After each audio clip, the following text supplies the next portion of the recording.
Dragilor, pentru că acum le-am terminat pe toate, le-am băgat în baie de ulei pentru a le prăji, să fie un pic înspre maro.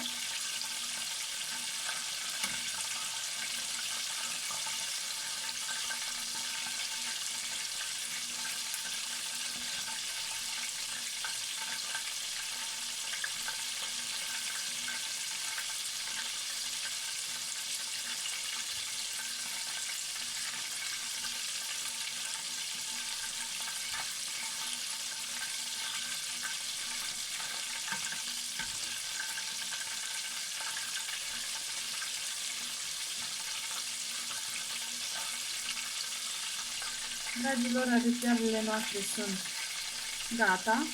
Le scoatem pe rând, le punem pe farfurie cu hârtie.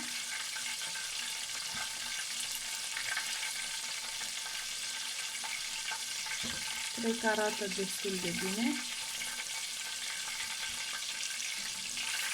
Merg servite fie cu ketchup, fie cu un sos de maioneză și usturoi, sau cu ce doriți dumneavoastră.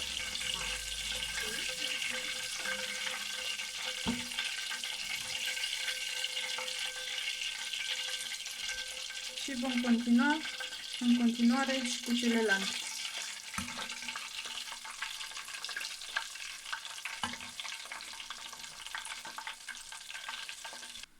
Gata, dragilor, aripioarele noastre sunt gata. Le vom servi cu muștar și cu castraveți murați.